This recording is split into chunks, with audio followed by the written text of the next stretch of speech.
Suis-je assez sensé pour suivre le berger? Il m'aime comme personne d'autre ne m'aime. Il veut ce qui est mieux pour moi. Il a promis par sa divine omnipotence qu'il allait prendre soin de moi, qu'il allait s'occuper de moi et qu'il allait pourvoir à mes besoins, même si je ne comprends pas comment, car il est comme ça et il tiendra ses promesses. Comment pourrais-je me tromper en suivant le berger? Obéissez à Dieu et laissez-lui toutes les conséquences. Vous devez combattre à genoux. On récolte ce qu'on sème. Et encore plus avec les intérêts. Nous sommes plus grands et plus forts à genoux. Dieu peut remuer ciel et terre pour nous indiquer sa volonté. Je me demande pourquoi tant de gens trouvent tellement difficile de croire que Dieu les aime vraiment et réellement. Après tout ce qu'il dit, c'est écrit dans sa parole malgré cela. Beaucoup ne saisissent pas cette idée.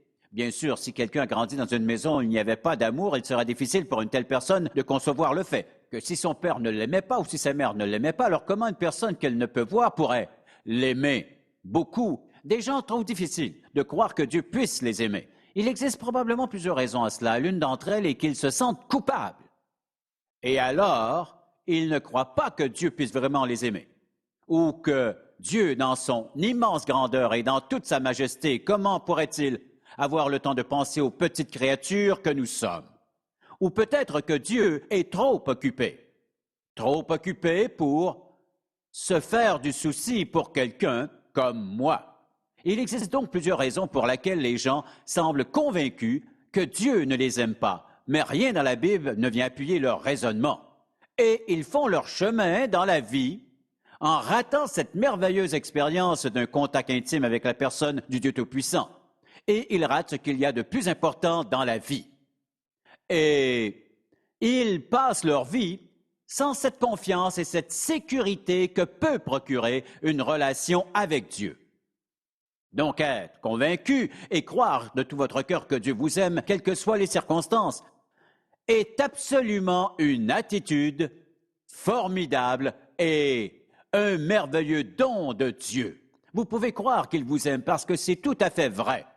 Mais aussi longtemps que vous pensez à des raisons qu'il aurait de ne pas vous aimer, en insistant là-dessus, alors vous irez dans la vie en ayant raté une des plus fabuleuses expériences de la vie, c'est-à-dire ce contact extraordinairement intime que vous pouvez avoir avec Dieu par son Fils Jésus-Christ, en sachant qu'il vous aime sans condition et que cet amour ne change pas. Vous dites que vous n'êtes pas chrétien, cela n'a aucune importance. Dieu vous aime malgré cela. Il vous aime si vous êtes aimable. Il vous aime si vous ne l'êtes pas. Voici où se situe la différence. Quand vous êtes aimable, c'est-à-dire quand vous lui obéissez, vous recevez ses bénédictions. Mais quand vous prenez la décision de vous éloigner de lui, ce n'est pas que son amour cesse, mais votre capacité de jouir des bénédictions et de leur présence s'évanouissent par ce fait. Vous êtes celui qui détermine à quel point vous voulez être béni, proportionnellement à votre degré d'obéissance à sa volonté. Et maintenant, j'aimerais citer un passage des Écritures que vous connaissez probablement tous pour l'avoir déjà lu. Plusieurs d'entre vous l'ont mémorisé car c'est probablement de tous les passages des Écritures de la Bible, un des plus connus et un des plus cités. Sur les champs de bataille ou encore dans les chambres d'hôpitaux. Il est cité dans les prisons. Il est cité probablement dans la plupart des services quand les gens sont morts. Ouvrons donc notre Bible au psaume 23. Vous aviez probablement déjà deviné que je vous conduirais dans ce psaume aujourd'hui. Vous savez où il est, sans avoir à trop le chercher. J'aimerais donc que nous lisions le psaume 23, même si nous le connaissons assez bien, car il existe des passages des Écritures que nous ne lisons pas assez souvent parce que nous pensons déjà les connaître. Nous commencerons notre lecture au verset 1. Écoutez bien, car tout repose sur cette première déclaration. Au verset 1, « L'Éternel est mon berger. Je ne manquerai de rien. Il me fait reposer dans de verts pâturages, il me dirige près des eaux paisibles. Il restaure mon âme, il me conduit dans les sentiers de la justice à cause de son nom. Quand je marche dans la vallée De l'ombre de la mort, je ne crains aucun mal, car tu es avec moi. Ta houlette et ton bâton me rassurent. Tu dresses devant moi une table en face de mes adversaires. Tu oins d'huile ma tête et ma coupe déborde. Oui, le bonheur et la grâce m'accompagneront tous les jours de ma vie et j'habiterai dans la maison de l'Éternel jusqu'à la fin de mes jours. Nous pouvons commencer en disant que l'Éternel Dieu est mon berger. En commençant ainsi, nous devons nous poser la question, mais qui est ce Dieu? Ce Dieu est le Tout-Puissant, éternel, qui n'a pas de fin, ni commencement, omniscient, omniprésent, omnipotent, éternel Dieu, rempli d'amour, de bonté et gracieux envers nous tous. Voilà qui il est. En gardant ceci en tête, voyons ce qui est écrit. Et nous pouvons en premier lieu remarquer que David dit qu'il est un berger personnel. Vous noterez qu'il n'a pas dit que Dieu est un berger, mais il a dit l'Éternel est mon berger. Cela le rend très, très personnel. Voilà quel était le plan de Jésus. Bien avant qu'il marche parmi nous, de permettre à des pécheurs comme vous et moi, ayant péché contre Dieu, d'entretenir un contact personnel et intime avec un Dieu saint, le Père, le Fils et le Saint-Esprit, et de marcher dans cette merveilleuse relation. Voilà qui il est. Revenons donc à ce passage des Écritures que nous connaissons tous par cœur. L'Éternel est mon berger. Je ne manquerai de rien. Je vous entends déjà dire. Hey, ce n'est pas vrai cette histoire, je manque de beaucoup de choses. Laissez-moi vous expliquer. Posez-vous d'abord la question. Est-ce que je veux d'une chose qui n'est pas bonne pour moi? Devrais-je en vouloir quand le berger sait que ce n'est pas bon pour moi? Est-ce que je veux voir mes désirs satisfaits avant le temps désigné par le bon berger?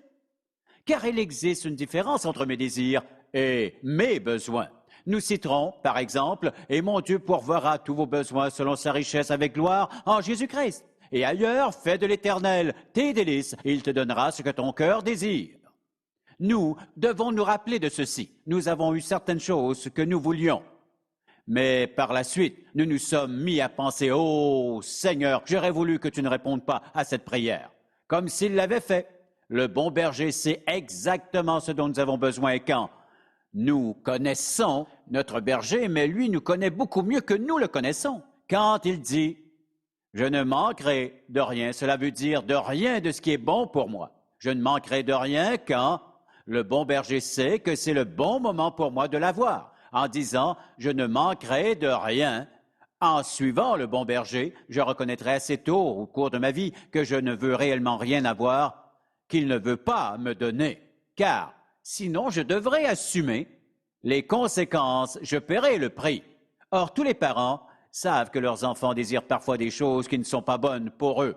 Les aimez-vous? Oui. Désirez-vous leur bien? Oui. Leur donnez-vous tout ce qu'ils ont envie de recevoir? Non. Pourquoi? Parce que vous les aimez, plus qu'ils ne s'aiment eux-mêmes, et vous en savez plus sur leur vie qu'ils en comprennent. Ainsi en est-il pour Dieu. Dieu merci qu'il ne m'a pas accordé toutes les requêtes que je lui soumettais, tous mes besoins ou mes désirs. Il me montrait que je ne voulais pas vraiment cela, car si je l'obtenais, voilà ce qui arriverait. Donc, il est un Dieu fidèle, et si nous sommes prêts à le suivre, nous ne manquerons de rien. Si on me dit j'ai perdu mon emploi, Dieu en a un autre. Si on me dit j'ai perdu ma maison, Dieu en a une autre.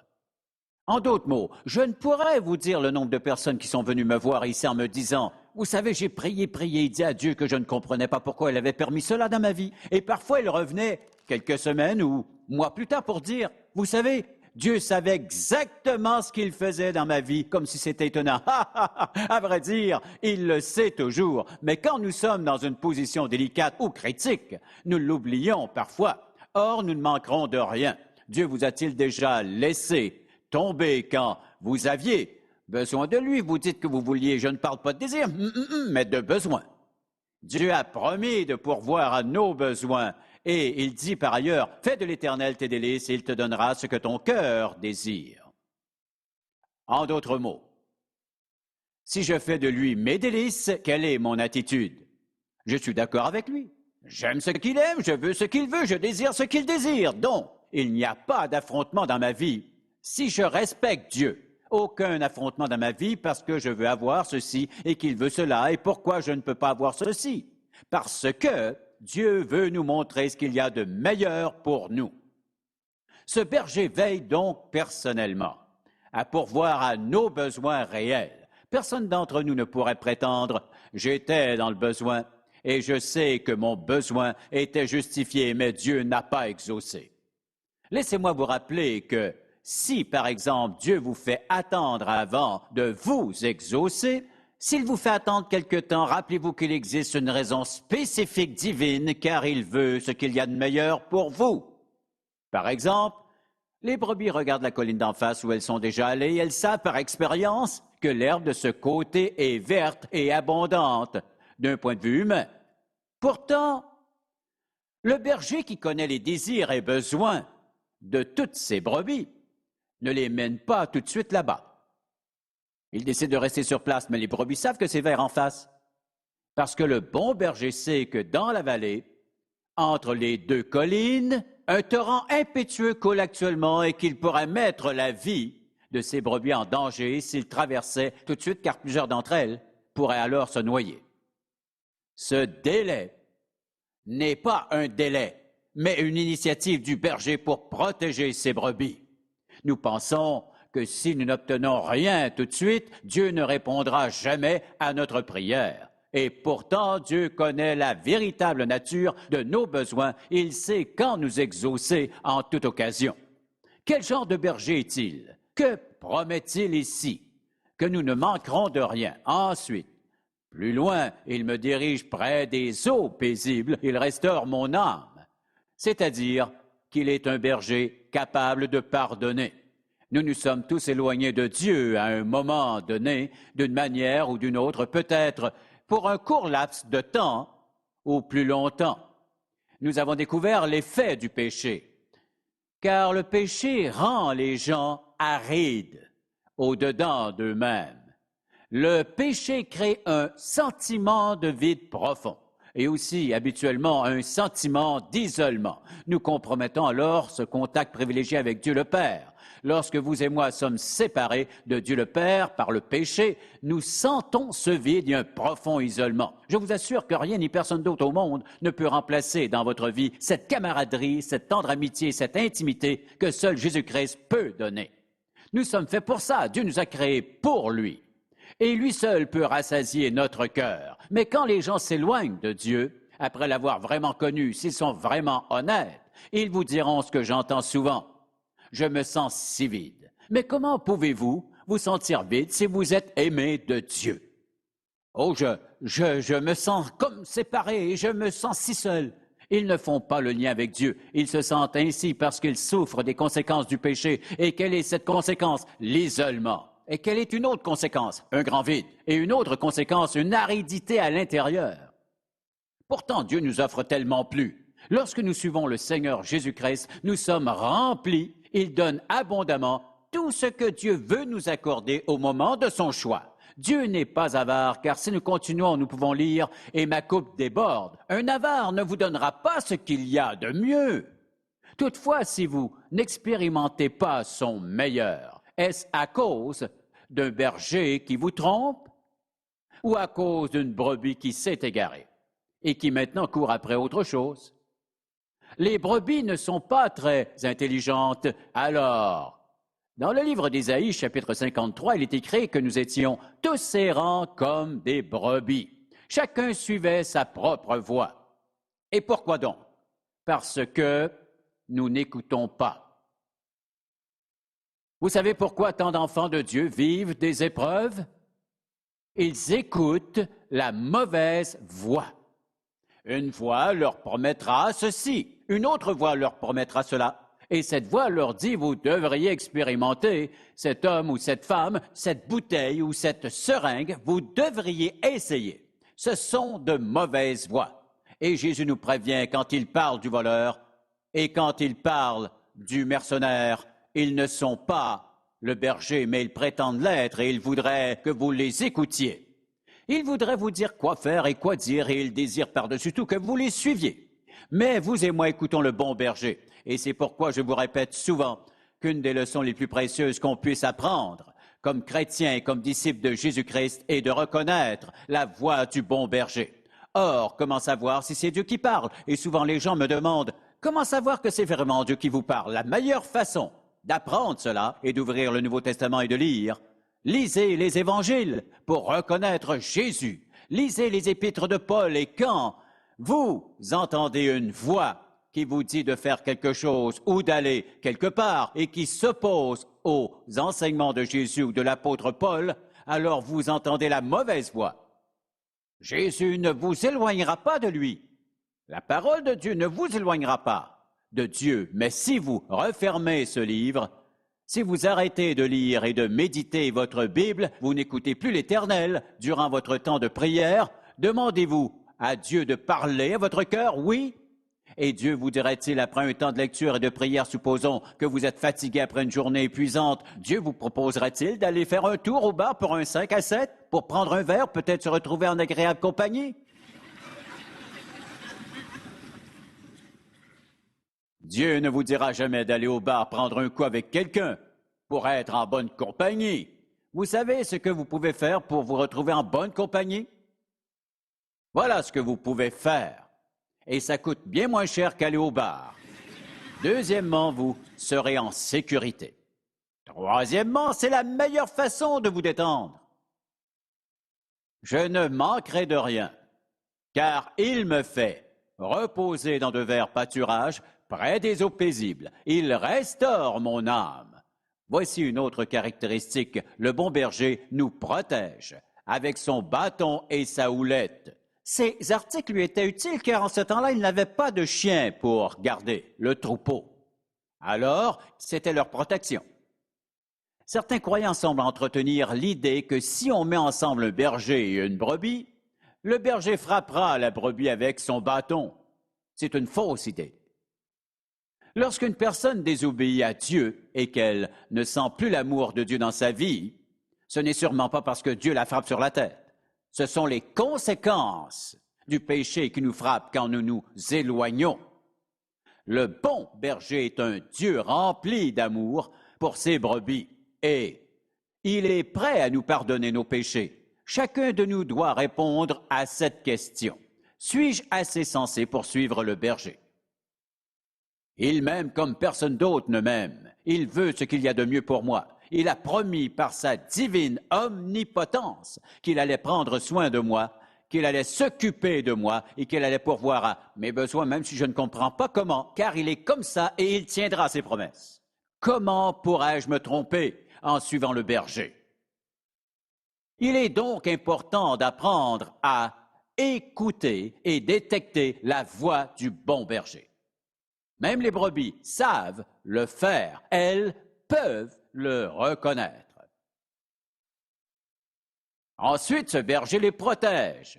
Notre passage mentionne « Quand je marche dans la vallée de l'ombre de la mort, il me conduit dans les sentiers de la justice.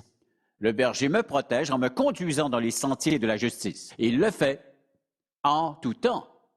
Quand je marche dans la vallée de l'ombre de la mort, il ne dit pas de rester là, mais nous devons parfois la traverser, afin de nous rendre d'un vert pâturage à un autre. Mais en traversant la vallée de l'ombre de la mort, je ne crains aucun mal. Les gens entretiennent aussi l'idée que ce passage nous parle de la mort et des funérailles, mais ce n'est pas le cas.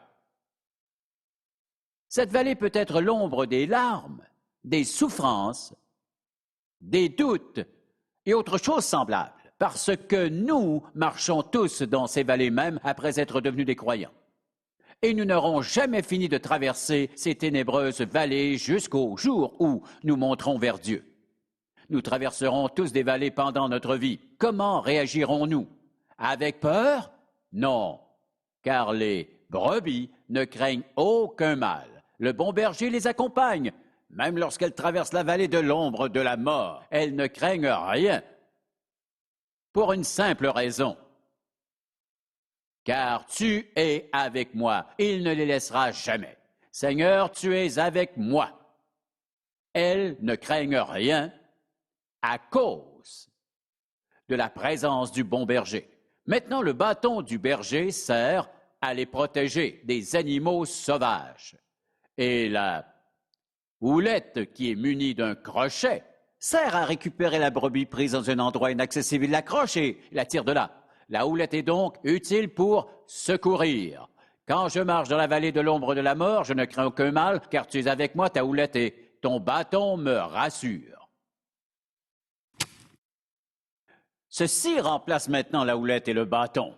Elle est plus efficace qu'un bâton ou une houlette, mais elle remplit le même rôle dans la vie du croyant.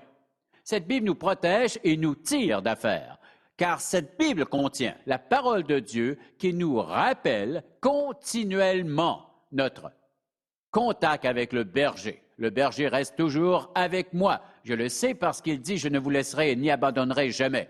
Voyons maintenant la dernière partie de ce psaume. Il est écrit au verset 5. « Tu dresses devant moi une table en face de mes adversaires. Tu oins d'huile ma tête et ma coupe déborde. Oui, le bonheur et la grâce m'accompagneront tous les jours de ma vie et j'habiterai dans la maison de l'Éternel jusqu'à la fin de mes jours. » Or, quand un visiteur entrait dans la maison, un des serviteurs lavait ses pieds et versait souvent un peu d'huile sur sa tête en signe de bienvenue. Donc, quand le berger oint d'huile ma tête, il me souhaite la bienvenue. L'expression « dresser une table » veut dire préparer d'avance. Une maison nous attend au ciel, préparée pour nous par le bon berger. Il a promis de nous préparer une place. Quand ce sera fait, il reviendra pour nous prendre avec lui. Un de ces jours, en une fraction de seconde, Dieu nous appellera par notre nom et à ce moment, nous sortirons de cette vie afin d'entrer dans la vie éternelle, parce qu'il aura tenu parole, et nous serons avec lui pour toujours.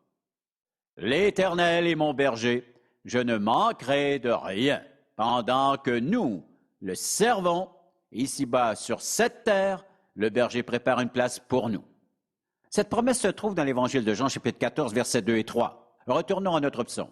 « Et ma coupe déborde. » Je répète, Dieu n'est certainement pas avare envers nous. Il pourvoit nos besoins et notre coupe déborde, c'est-à-dire que vous pouvez reposer dans sa bonté absolument certaine. Que dit-il dans la dernière partie? « Oui, le bonheur et la grâce m'accompagneront tous les jours de ma vie et j'habiterai dans la maison de l'Éternel pour toujours. » Qui d'autre pourrait vous promettre cela?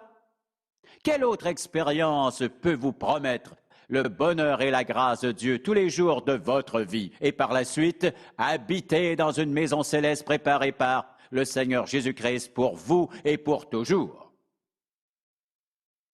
Si vous voulez mon avis, il est insensé de refuser une pareille offre.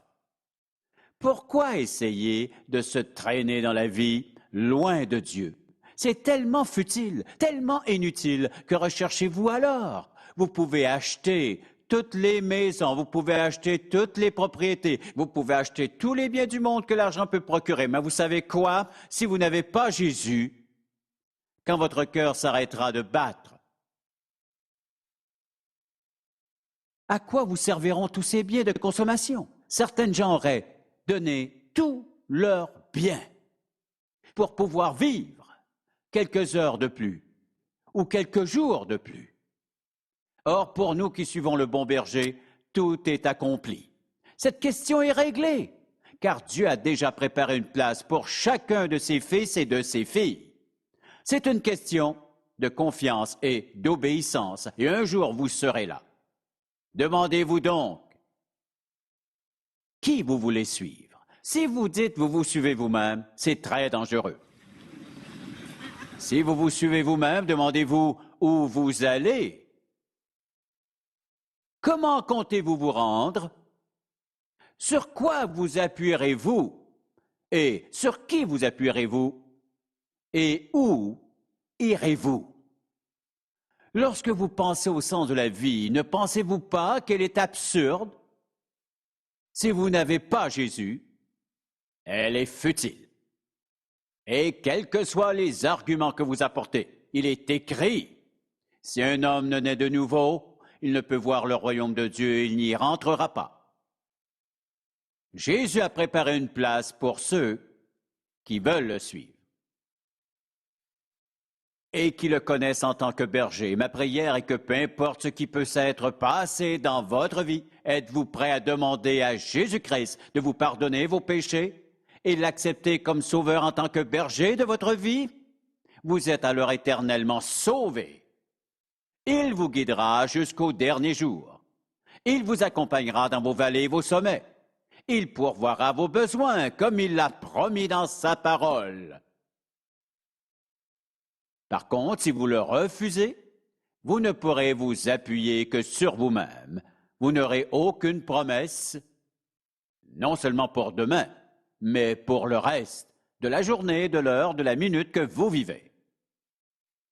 Ayez la sagesse de lui demander pardon pour tous vos péchés. Remettez-lui votre vie et regardez-le travailler et réparer beaucoup de choses dans votre vie. Vous verrez vos objectifs et vos buts et vos relations prendre une forme nouvelle quand Jésus-Christ viendra dans votre vie. Et c'est ma prière pour vous. Et Père, merci pour ce merveilleux, cet immense passage qui est si connu, mais parfois si mal compris.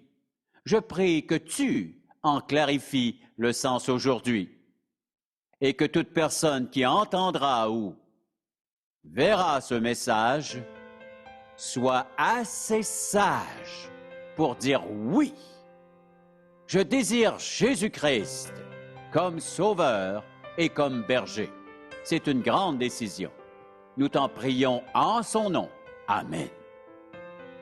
Pour obtenir plus d'informations sur les ministères En Contact ou pour savoir comment entretenir une relation personnelle avec Jésus-Christ, composez notre numéro de téléphone ou écrivez-nous en utilisant l'adresse sur votre écran.